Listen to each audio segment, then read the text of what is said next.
ঢাকার ধানমন্ডি থেকে র্যাব এক যুবককে অপহরণ করে নিয়ে যায়। এরপর কোনো অ্যানেস্থেসিয়া প্রয়োগ করা ছাড়াই তার ঠোঁট সেলাই করে দেওয়া হয়। আরেক ভুক্তভোগীকে আটক করে যৌনাঙ্গ এবং কানে বৈদ্যুতিক শক দেওয়া হয়। এক ভিকটিম নদীতে ঝাঁপ দিয়ে পালানোর চেষ্টা করলে তাকে উদ্ধার করে সেখানেই গুলি করা হয়। আবার কখনো রেল লাইনে ফেলে রেখে লাশ বিচ্ছিন্ন করতে ট্রেনের জন্য অপেক্ষা করা হয়েছে।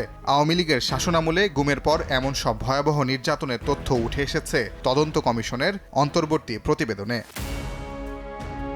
গুমের শিকার অনেককেই হত্যার প্রমাণ পেয়েছে কমিশন। অধিকাংশ ক্ষেত্রে ভুক্তভোগীর মাথায় গুলি করে মেরে ফেলা হতো, এরপর মৃতদেহ সিমেন্টের ব্যাগের সাথে বেঁধে নদীতে ফেলে দেওয়া হতো যেন মরদেহ ডুবে যায়।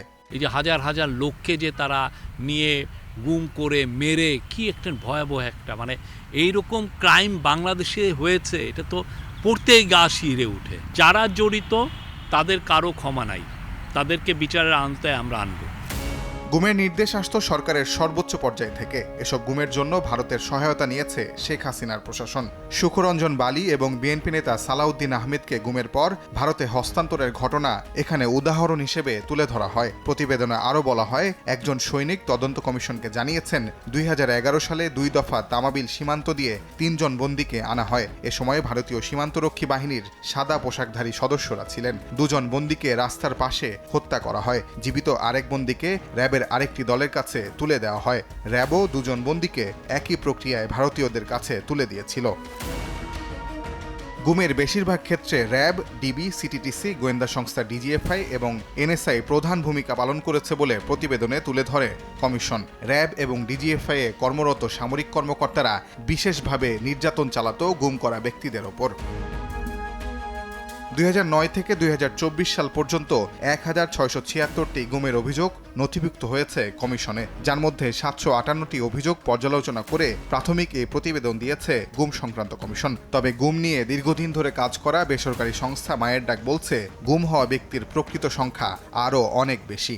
যে সংখ্যাটা আপনার বললাম যে 1600 আসলে এটা আমরা যদি দেখি আরও কয়েক মাসে যদি এটা হয়তো 3 গুণ হয়ে যেতে পারে। প্রতিটা ফ্যামিলিকে ইনফর্ম করা, তাদের সাথে কি করা হয়েছিল, যদি তথ্য তাদের কাছে সত্যি থেকে থাকে, যতক্ষণ না জানা যাচ্ছে এবং ততক্ষণ কিন্তু আমরা কমিশনের যে পুরোপুরি প্রক্রিয়াটা ওইটাও আমাদের কাছে স্বচ্ছ হচ্ছে না। আর্মি বলেন বা ডিজিএফআই বলেন, তাদের প্রসঙ্গে আমরা কেন কথা বলছি না? ক্যান্টনমেন্টের যে ক্যান্টনমেন্টের সেই সেলগুলার মধ্যে যারা ছিল, আমরা জানি এখনও অনেক সিক্রেট ডিটেনশন সেল ক্যান্টনমেন্টের মধ্যে ছিল, আয়নাঘর।